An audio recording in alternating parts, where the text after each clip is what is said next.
fecheis o vosso coração, ouve hoje a voz de Deus. É o Salmo 94 que nós rezamos. Não fecheis o vosso coração, ouve hoje a palavra de Deus.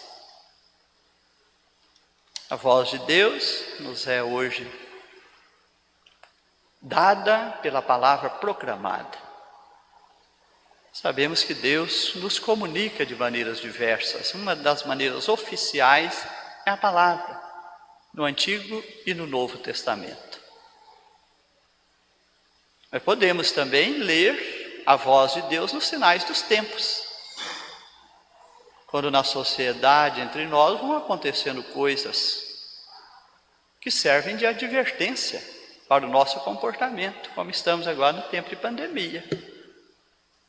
Já que não temos nada a ler como sinal de Deus nesse tempo, será que os homens estão vivendo bem e cuidando bem uns dos outros, ou essa pandemia está nos dizendo? Cuidem mais uns dos outros, respeitem mais uns aos outros, sejam mais responsáveis pela vida do outro. Vocês estão acostumados com muita tecnologia, estão desprezando as pessoas. Isso não é voz de Deus em tempo de pandemia, sinais dos tempos. Deus fala também através da criação. Cada vez mais nós estamos vendo aí intempéries da natureza. Será que isso é tudo tão natural? Ou será que o homem está prejudicando tanto a natureza que muitas vezes ela responde intempéries, com grandes destruições? Então a natureza, os sinais dos tempos, a criação, os sinais dos tempos, a palavra. Não fecheis o coração, ouvi hoje, no nosso tempo, não é necessariamente o hoje deste momento e deste dia. É o hoje da casa de Israel no Antigo Testamento, é o hoje da igreja no Novo Testamento. Até a parousia. Até o fim dos tempos, até o juízo final. Ouvi a voz de Deus hoje.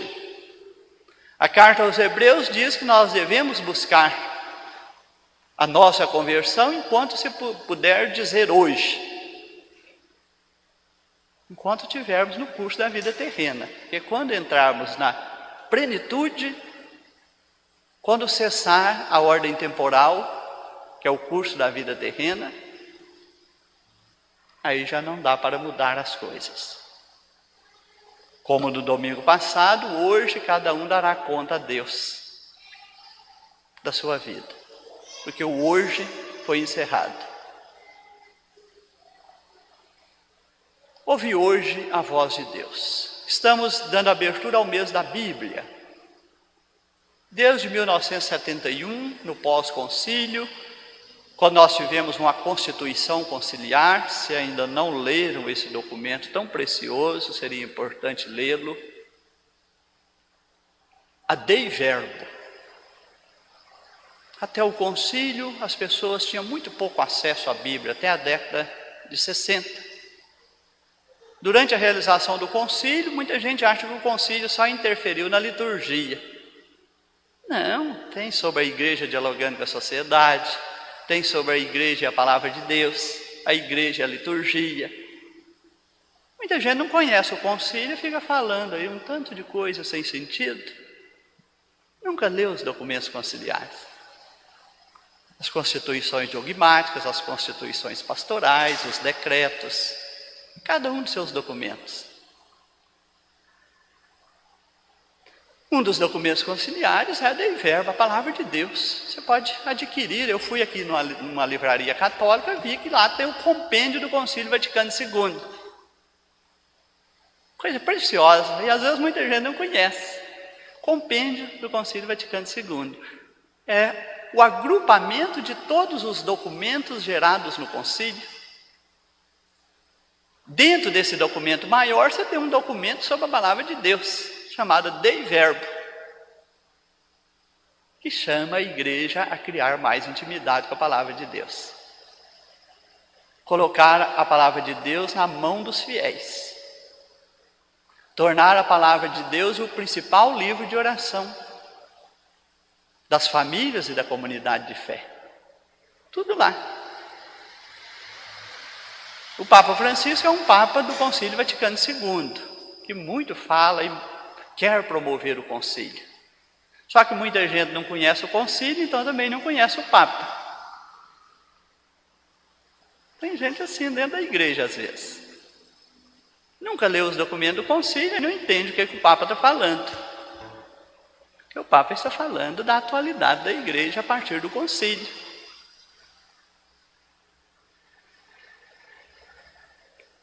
E a igreja precisa dialogar. Então hoje nós queremos focar a abertura do mês da Bíblia, que nos traz o livro de Deuteronômio, no capítulo 15. Estende a mão ao teu irmão. E à luz dessas leituras, da abertura do mês da Bíblia, e também do dia de amanhã, o dia 4 de 7 de setembro, quando se acontece também o grito dos excluídos, que diz assim: a vida em primeiro lugar. Acho que a palavra de Deus vai nos ajudar a pensar muito isso. A vida em primeiro lugar. Sabemos que a campanha da fraternidade foi fraternidade e vida, dom e compromisso. A vida é dom de Deus e é compromisso nosso. Cuidar bem da vida pessoal e a vida na sociedade onde as pessoas vivem. Então é um chamado, o grito de amanhã está relacionado com a campanha da fraternidade, a vida em primeiro lugar. Chega de miséria, preconceito e repressão. 3 coisas graves do nosso tempo: miséria, que prejudica muita gente, preconceito, que prejudica muita gente, e tendências de governo autoritários, que querem fechar as portas do diálogo na sociedade. Repressão. O governo manda e a sociedade obedece. E vai desconstruindo na sociedade os organismos sociais de diálogo, fechando as portas da participação civil, querendo impor governo autoritário. Então chega de miséria, chega de preconceito. Nós estamos vendo a gravidade que tem, o volume que tem se tornado. Se for fazer no Brasil o que está fazendo nos Estados Unidos, é a mesma coisa. O preconceito no Brasil é gravíssimo e fica tudo encoberto.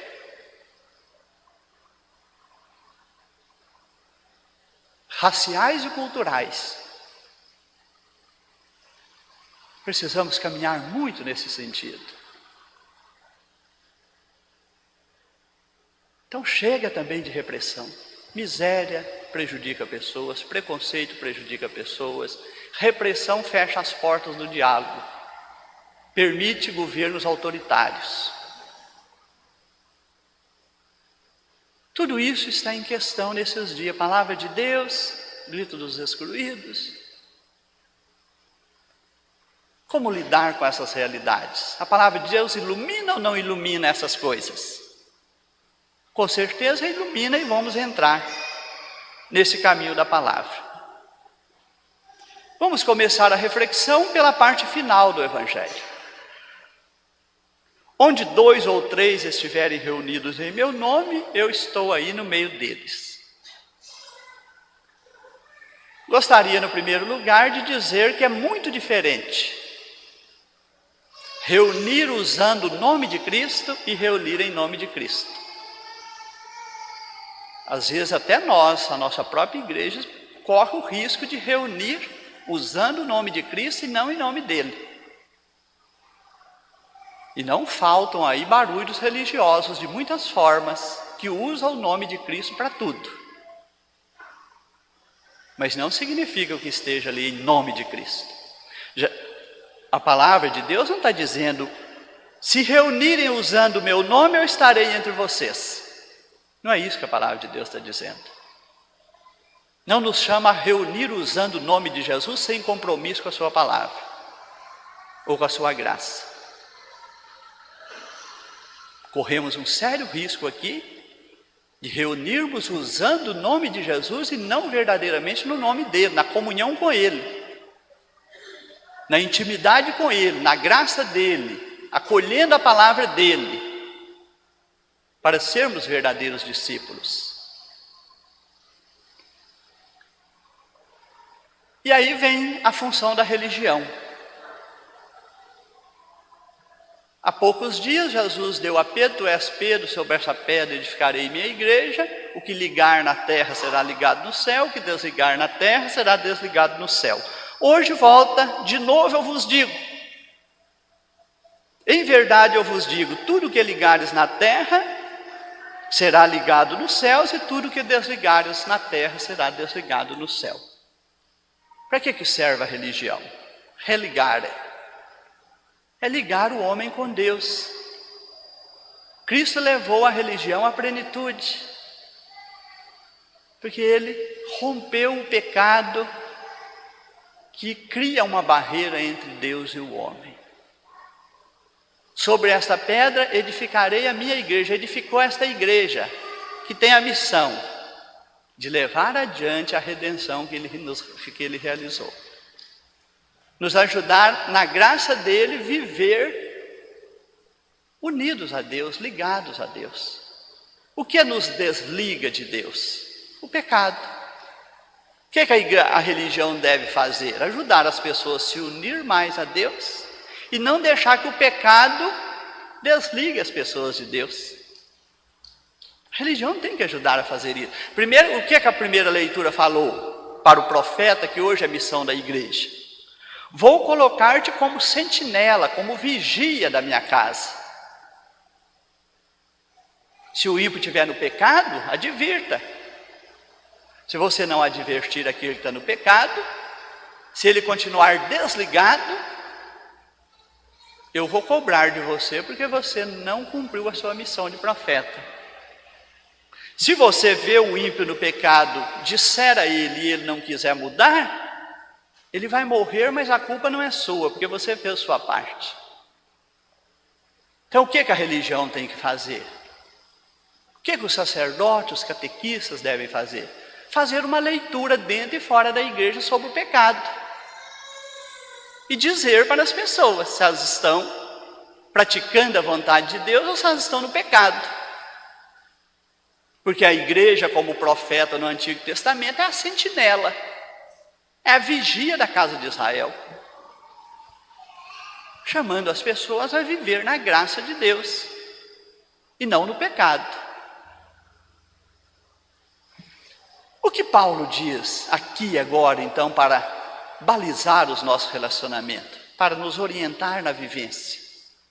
O que Paulo está dizendo na segunda leitura? Não fiqueis devendo nada a ninguém a não ser o mútuo amor. A igreja é lugar de quê? De amor mútuo entre as pessoas. Pois quem ama o próximo está cumprindo a lei. Temos dentro da igreja hoje gente que pensa que a igreja é só para ensinar o amor a Deus.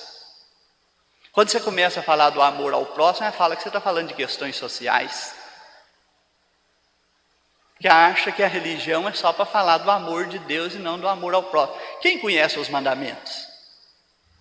Como que é a estrutura do decálogo? Dos 10 mandamentos? Quantos mandamentos nos pede o amor a Deus? 3. Quantos mandamentos nos pede o amor ao próximo? 7. Qual que é a função da religião? 3 para o amor a Deus, 7 para o amor ao próximo. O que a segunda leitura está dizendo? Quem ama o próximo está cumprindo a lei. Quem ama o próximo está vivendo os mandamentos, está fazendo a vontade de Deus. Tem gente que acha que faz a vontade de Deus só na oração. Não é assim. Você usa a oração para crescer na intimidade com Deus, mas você faz a vontade de Deus é no amor ao próximo.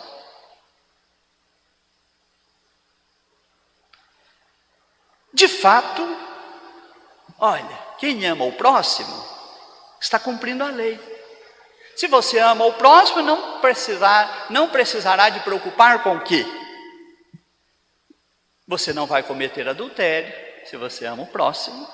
Você não vai matar, se você ama o próximo. Você não vai roubar, se você ama o próximo.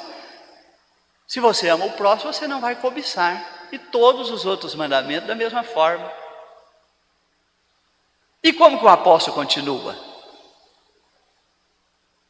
Os mandamentos se resumem em amar o teu próximo como a ti mesmo. Hoje é muito difícil dizer isso e nós temos que olhar para a cruz e entender como Jesus elevou esse mandamento antes de sofrer a paixão.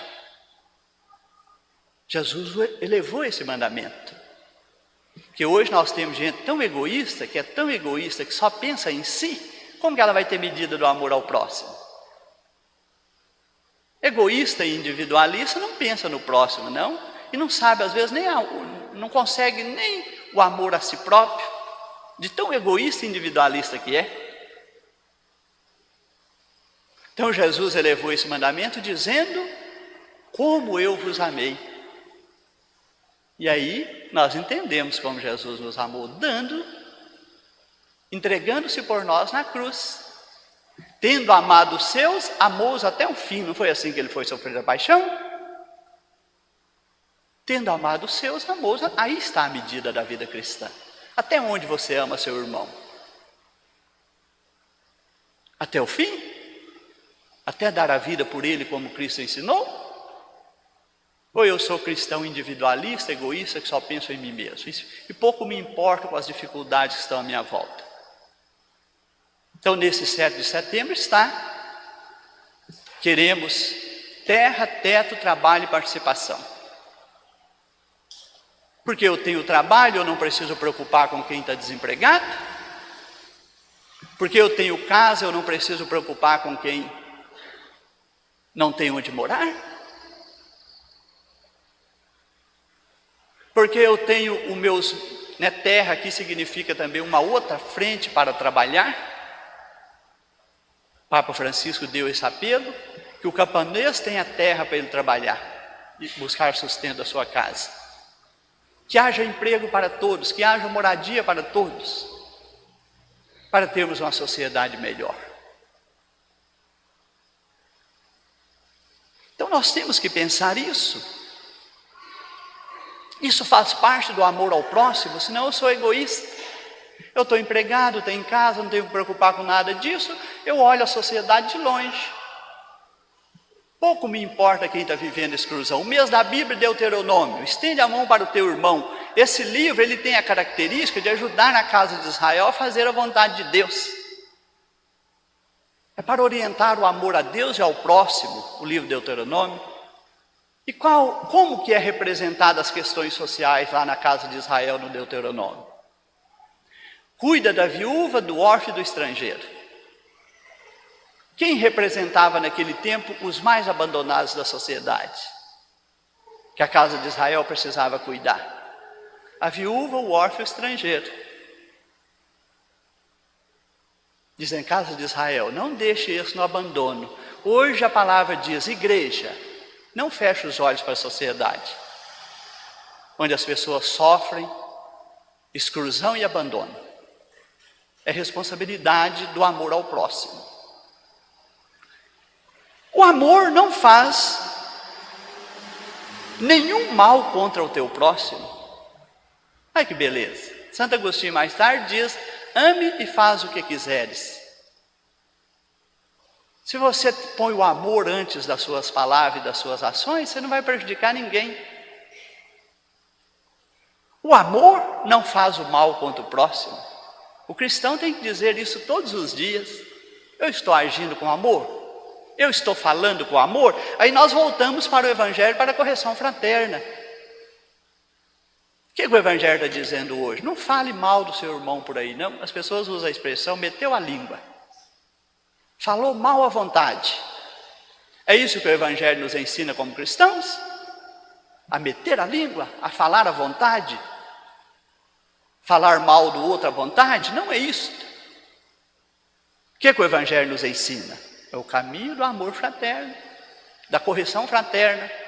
Se o seu irmão errou, vai primeiro discretamente, conversa com ele. Ajude o teu irmão a mudar. Vai até o teu irmão que pecou. Se ele não te ouvir, chame mais alguns bons conselheiros para falar com ele com caridade e amor, com respeito, sem ofendê-lo. Não saia falando mal do teu irmão, caluniando o teu irmão. O amor a Deus também passa pela correção fraterna. O amor ao próximo que nos leva a não falar mal dele. No popular se diz assim: se tiver que falar bem, fale com os outros. Se tiver que falar mal, com caridade, fale com a própria pessoa. As melhores pessoas não são as que nos elogiam. E às vezes até nos elogiam sem necessidade. As melhores pessoas são aquelas que, vendo os nossos erros, nos diz com bondade: você está errado, não faça isso. Isso vai prejudicar você, vai prejudicar os outros. Isso é correção fraterna. Penso, a igreja perdeu muito o chamado o colégio dos anciãos, pessoas de bom conselho. Transferiu o estudo para o sacerdote. Quem dá conselho é o sacerdote. Nós poderíamos ter nas nossas comunidades homens e mulheres maduros, experientes. Até o judiciário hoje está usando esse recurso, tentando levar as pessoas ao diálogo, ao perdão, a superar os conflitos antes de entrar com a causa na justiça. Justiça reparativa. Lá em Curitiba, no Paraná, tinha pacificária divino. O judiciário pedia às igrejas para formar um conselho para evitar que as pessoas judicializassem os conflitos. Primeiro conversar com elas, para evitar que isso vá para a justiça e fique muitos anos lá e crie divisão. Olha que coisa bonita, do judiciário. A igreja precisa aprender a fazer esse bem para a sociedade. Ter um conselho de anciãos, de pessoas maduras, sensatas, capazes de guardar segredo, para orientar aquelas pessoas que precisam e possam pôr confiança ali, não levando muitos conflitos para a justiça, que eles podem ser conversados antes. Minha gente, tudo isso é palavra de Deus, tudo isso é amor ao próximo, viu? É a palavra de Deus, não fecheis o vosso coração. Ouvi hoje a voz de Deus. E esta é a voz de Deus hoje. Começa falando da correção fraterna. Vai para a questão da justiça para com os que sofrem. E vai que o amor não faz mal a ninguém. Que esse deve ser o nosso comportamento. Agir com amor. Pensando no bem uns dos outros. Que sejamos esta igreja que verdadeiramente ouve a voz de Deus. Assim seja.